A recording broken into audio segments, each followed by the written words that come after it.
Yhdysvaltain ulkoministeri Hillary Clintonin kauan odotettu Suomen vierailu on vihdoin toteutunut. Clinton sukkuloi tänään ympäri Helsinkiä minuuttiaikataululla. Mukaan mahtui niin presidentin tapaamista ja eduskuntavierailua kuin suomalaisiin sääolosuhteisiin tutustumistakin. Jo oli aikakin. Näillä sanoilla Yhdysvaltain ulkoministeri Hillary Clinton tiivisti olennaisimmat tunnelmat heti presidentin kättelyssä. Clintonin Suomen vierailua on nimittäin jouduttu siirtämään niin Islannin tuhkapilven kuin arabikevään kuohunnankin takia. Nyt Suomi pääsi Clintonin ulkoministerinä vierailemien maiden listalle numerolla 99. Ja näin päättyi Clintonin päivän ensimmäinen rasti täällä Mäntyniemessä, josta hän suuntasikin seuraavaksi kohti eduskuntaa. 100 ihmistä on kerääntynyt tänne eduskuntatalon liepeille näkemään vilauksen Hillary Clintonista. Ulkoministerin vierailun toisessa osuudessa hän tapasi pääministeri Jyrki Kataisen.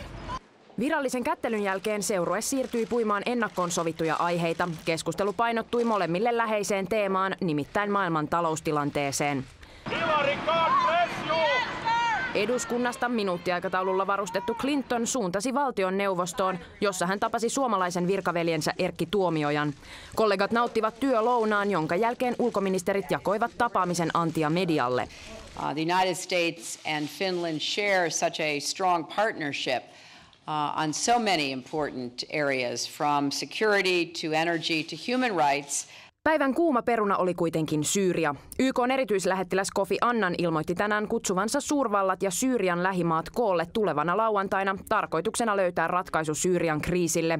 Kutsuttujen joukossa ovat myös Kiina ja Venäjä, jotka ovat tähän asti olleet kansainvälisen yhteisön vastarannan kiiskiä. If we can meet on the basis of that roadmap, with everyone agreeing before we arrive in Geneva that this will be the document we are endorsing by our presence, then I think a meeting makes a lot of sense. Toinen ulkoministerien tapaamisessa erityisesti esille noussut asia oli naisten asema. I remarked to the minister that I keep a little running tally as I sit across the table from foreign ministers or prime ministers or presidents of countries around the world as to how many women are on the other side of the table. Finland wins hands down. Päivän lopuksi Clinton vielä puhui ilmastoasioista Yhdysvaltain suurlähetystössä varsin sattuvassa säässä.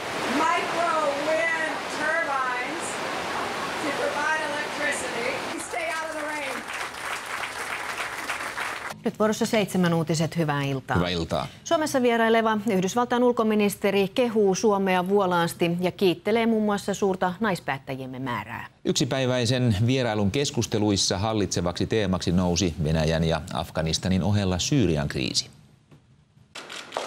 Tätä hetkeä on Suomessa odotettu yli 10 vuotta. Vihdoin aamupäivällä yksi maailman vaikutusvaltaisimmista ihmisistä, Yhdysvaltain ulkoministeri, asteli Mäntyniemeen. Remember when we met last time? It's 15 years ago approximately. That's right. In Den Haag. Well, it's about time I came. Tunnin mittaisessa tapaamisessa käytiin läpi niin arktisia asioita kuin Afganistaniakin. Venäjästä keskusteltiin presidentti Niinistön mukaan pitkään ja asialliseen sävyyn. Nousiko Makarovin puheet esille? Ei ehkä niinkään Makarovin puheet, mutta minä totesin edelleen sen, jonka olen todennut tässä useampaan otteeseen viime aikoina myöskin presidentti Putinille, että Suomi harrastaa yhteistyötä, kehittää sitä Nordefcon puitteissa Pohjoismaiden kanssa, Euroopan unionin kanssa siinä määrin kuin on mahdollista. Hän oli hyvin tyytyväinen tähän NATO-kumppanuuteen ja myös siihen, että sitä voidaan kehittää. Tyytyväinen Clinton näytti olevan myös ulkoministeri Tuomiojan lahjaan punaiseen Marimekon olkalaukkuun. Kehuja sateeli iltapäivällä lisää. I keep a little running tally as I sit across the table from foreign ministers or prime ministers or presidents of countries around the world as to how many women are on the other side of the table. Finland wins hands down. Leppoisalta vaikuttavaa vierailua varjostaa kuitenkin Syyrian kriisi. Clinton kertoi edelleen uskovansa, että Kofi Annan pystyy löytämään ratkaisun sotaisaan tilanteeseen. Suomi toimii Clintonin vierailulla eräänlaisena hengähdystaukona. Huomenna hän jatkaa matkaansa Latvian kautta Venäjälle, joka on ollut esimerkiksi Syyrian kriisin ratkaisemisessa Yhdysvaltain kanssa eri linjoilla. Ulkoministeri Clinton ehti vierailunsa aikana tutustua myös Marimekon tehtaaseen Herttoniemessä. Tutustumiskäyntiä isännöi yhtiön toimitusjohtaja Mika Ihamuotila. Ihamuotilan mukaan Clinton oli hyvin kiinnostunut suomalaisesta muotoilusta. Hän tiesi tosi paljon, että hän on Yhdysvalloissa tutustunut opiskeluaikana Marimekkoon ja seurannut Marimekkoa monia vuosia ja kysyi kovasti, että missä me avataan myymälöitä Yhdysvalloissa ja kysyi meidän uudesta Bostonin myymälästä, joka aukeaa tässä lähiviikkoina ja varsinkin tuosta tuotantoprosessista hän oli hirveän kiinnostunut ja siitä, että millä tavalla eettinen tuotanto saadaan aikaiseksi ja millä tavalla puuvillaa voidaan tuottaa ympäristöystävällisesti ja hän oli tavattoman selvillä kyllä Marimekosta. Yhdysvaltain ulkoministerin Hillary Clintonin Suomen vierailu on sujunut lämpimissä ja välittömissä tunnelmissa. Hän on päivän aikana tavannut Suomen korkeinta valtiojohtoa ja vierailut muun muassa Marimekon toimitiloissa. Presidentti Sauli Niinistö yllätti pirteän ja aurinkoisen vieraansa aamulla Mäntyniemessä heti kättelyssä. Hän kysyi, muistiko tämä, milloin he ovat tavanneet edellisen kerran. Kun tapaaminen ei heti tullut mieleen, Niinistö totesi sen tapahtuneen 15 vuotta sitten, mihin Clinton hyvän tuulisesti, että sitten olikin jo korkea aika tavata uudelleen. Neuvottelupöydässä presidentti Niinistö selosti vieraalleen äskettäistä Venäjän matkaansa ja vakuutti, etteivät venäläisten puheet saa suomalaisia muuttamaan itsenäistä ja käytännöllistä yhteistyöpolitiikkaansa. Minä totesin edelleen sen, jonka olen todennut tässä useampaan otteeseen viime aikoina myöskin presidentti Putinille, että Suomi harrastaa yhteistyötä, kehittää sitä Nordefcon puitteissa Pohjoismaiden kanssa, Euroopan unionin kanssa siinä määrin kuin on mahdollista, ja että me myöskin haluamme mennä eteenpäin NATO-kumppanuudessa. Erityisen mielissään Niinistö oli siitä, että Yhdysvallat haluaa Suomen olevan täysin mukana arktisen alueen kehittämisessä. Eräät maat kun ovat olleet sitä mieltä, että vain ranta-alueita hallitsevat valtiot päättävät asioista. Erityisesti oli hyvä kuulla, että Yhdysvallat kannattaa vahvasti sitä, että arktisessa neuvostossa myöskin ne jäsenmaat, joilla ei ole välitöntä ranta-aluetta, ovat mukana, eli Suomi, Ruotsi ja Islanti.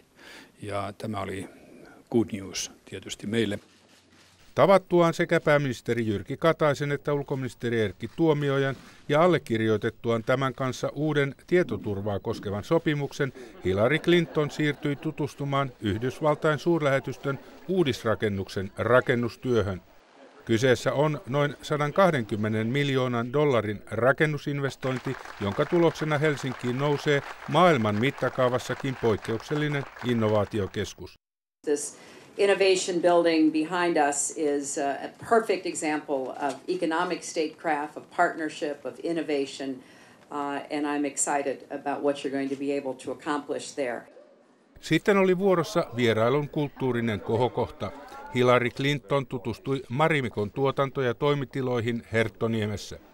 Tällä kertaa Suomen ja Yhdysvaltain suhteita lujitettiin näkyvällä ja pysyvällä tavalla, kun ulkoministeri Tuomioja antoi kollegalleen käynnistä muistoksi Marimekon laukun, jolla vieras lupasi tästä lähin aina kuljettaa työpaperinsa kotoa ulkoministeriöön. Ulkoministeri Clintonin vierailun aikana nousi vahvasti esille Syyrian paheneva kriisi. Presidentti Bashar al-Assad julisti viime yönä sodan maansa kapinallisia vastaan. Ulkoministeri Clinton patistaa Venäjää ja Kiinaa liittymään Syyrian vastaiseen rintamaan. Presidentti Bashar al-Assad ilmoitti viime yönä sen, minkä ulkovallat ovat tienneet jo pitkään.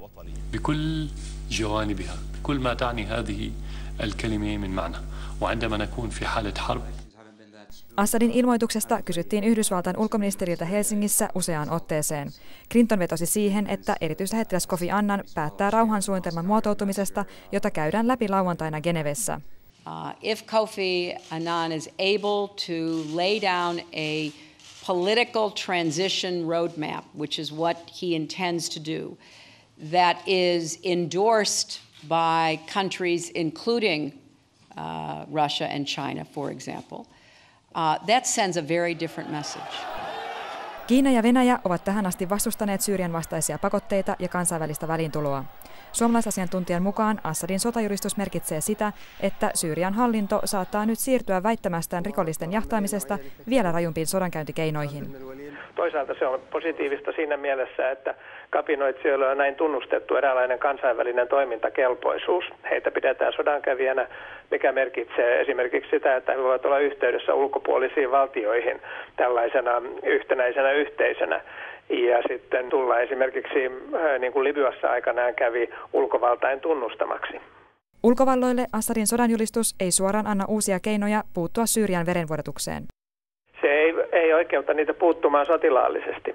Sitä vastoin se kyllä oikeuttaa nämä ulkovallat tunnustamaan nämä kapinoitsijat sodankävijäksi, mikä merkitsee sitä, että heidän kanssaan voidaan sitten tehdä sopimuksia ja heidän kanssaan voidaan diplomaattisesti neuvotella aivan toisella tavalla kuin aikaisemmin. Koskenniemen mukaan Assad näyttää ymmärtäneen, että hänellä ei enää ole uskottavuutta väittää kapinallisten hyökkäyksiä ulkomaisten terroriryhmien teoiksi. Nyt vuorossa 10 uutiset. Hyvää iltaa. Hyvää iltaa. Syyrian kriisi on hallinnut Yhdysvaltain ulkoministerin Hillary Clintonin Suomen vierailua. Clintonin mielestä kriisi on vielä ratkaistavissa Kofi Annanin rauhansuunnitelmalla. Suomelle Clintonilta sateli kehuja. Tätä hetkeä on Suomessa odotettu yli 10 vuotta.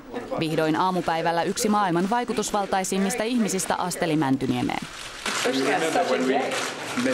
Last time, it's 15 years ago approximately. That's right. In Denmark. Well, it's about time I came. Tunnin mittaisessa tapaamisessa Venäjä oli vahvasti esillä. Nousiko Makarovin puheet esille? Ei ehkä niinkään Makarovin puheet, mutta hän oli hyvin tyytyväinen tähän NATO-kumppanuuteen ja myös siihen, että sitä voidaan kehittää. Kansainvälinen politiikka painoi päälle Helsingissäkin. Syyrian tilanteen kärjistyminen hallitsi lähes jokaista Clintonin tapaamista. Ulkoministeri valaa kuitenkin uskoa kansainväliseen yhteisöön. Hänen mukaansa Kofi Annan on rakentamassa toimivaa rauhansuunnitelmaa, jonka takana Venäjä ja Kiinakin voisivat mahdollisesti seistä. This perhaps can be a turning point in the very tragic circumstances affecting the Syrian people at this time, and that the international community can get behind a plan that will lead to a better future for them.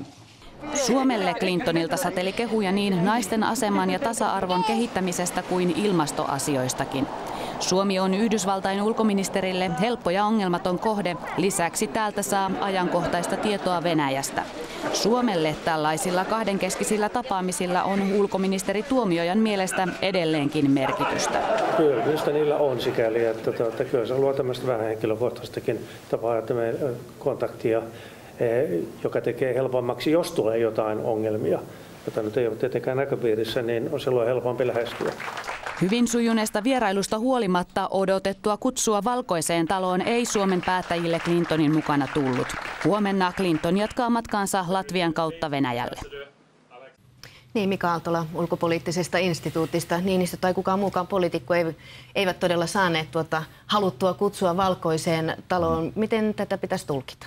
Emme usko, että siihen kannattaa juuri lukea isoja merkityksiä. Tuommoinen vierailu Valkoiseen taloon ei ole mikään itsetarkoitus. Se tulee sitten aikanaan, kun se tulee. Tänä vuonna on vaalivuosi Yhdysvalloissa ja Yhdysvaltojen agendalla on tavattomasti erilaisia asioita ja Suomi tässä yhteydessä ei tällä hetkellä nouse mitenkään tärkeään rooliin. Niin, kuinka oleellinen yleensäkään tuo kutsu Valkoiseen taloon on meidän suhteillemme? Halosen aikanahan tätä korostettiin aika paljon. Suomen ja Yhdysvaltojen suhteet on syvät kulttuurillisesti, taloudellisesti, historiallisesti. Tässä suhteessa ei ole mitään suuria ongelmia olemassa. Suomella ehkä ei tällä hetkellä ole tarjota mitään sellaista lisäarvoa Yhdysvalloille, mitä Yhdysvallat esimerkiksi Syyrian tapauksessa, Afganistanin tapauksessa tarvitsisi. Suomella siihen ei riitä rahkeet. Täällä Helsingissä Clinton alusti suurpolitiikkaa, Venäjän välisiä neuvotteluja, Kiinan kanssa neuvotteluja Syyrian tilanteesta. Siitä tästä nyt etupäässä oli kyse.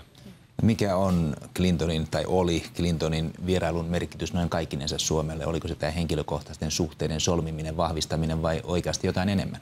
No, selkeästi sillä oli paljon symbolista merkitystä suomalaisessa poliittisessa tietoisuudessa. Tämähän herätti kovasti kohua ja Clinton tietenkin on hahmona jo sen verran karismaattinen, että selkeästi se on jotain tavatonta, kun hän tulee Suomeen. Ja se kertoo siitä, että pienelle maalle, Suomelle, Yhdysvallat, vaikkakin on kaukainen maa, niin on äärimmäisen tärkeä.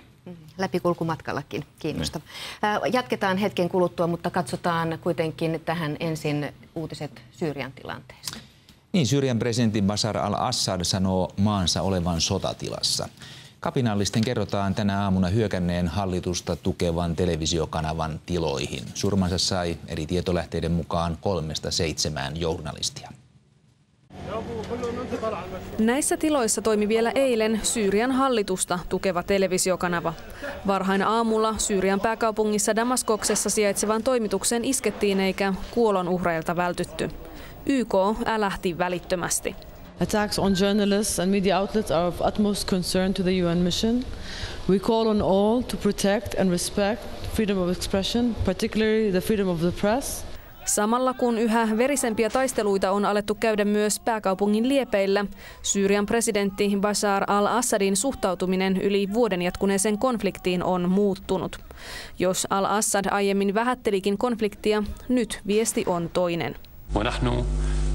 نعيش كما قلت في خطابي أمام مجلس الشعب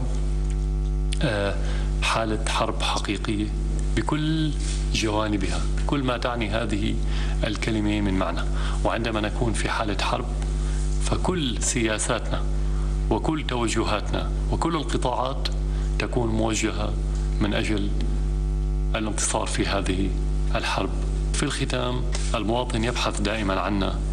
Yli vuoden kestäneen konfliktin aikana Syyriassa on saanut surmansa jo yli 15 000 ihmistä, arvioi ihmisoikeusjärjestö. Niin, Syyria nousee aivan varmasti esille, kunhan Clinton ehtii Venäjälle. Clinton vaikutti varsin toiveikkaalta tuon Annanin rauhansuunnitelman sekä sitten lauantaisen Geneven kokouksen suhteen. Mitä Clintonilta voidaan odottaa, mitä hän Venäjällä saavuttaa? No, siinä tarvitaan sitä, että Venäjä antaa suostumuksensa sille, että Assadin hallinnosta siirrytään uuteen hallintoon, tämmöiseen väliaikaiseen hallintoon, jota länsi on ajanut viimeiset kuukaudet. Ja nähtäväksi jää, suostuuko Venäjä tähän ja millä myönnytyksillä se siihen suostuu. Suurvallat käy tästä neuvotteluja. Tietenkin asioita tapahtuu tuolla Syyriassa kaiken aikaa ja saattaa olla, että tämä ei ole enää kenenkään kontrollissa tämä tilanne, vaan se vääjäämättä liukuu kohti täyttä sisällissotaa, jossa sitten eri suurvallat tukee eri osapuolia ja sitä kautta tämä on äärettömän epätoivottava tilanne. Ja pitkittyvä kriisi silloin. Kyllä. Mika Aaltola, oikein paljon kiitoksia vierailusta.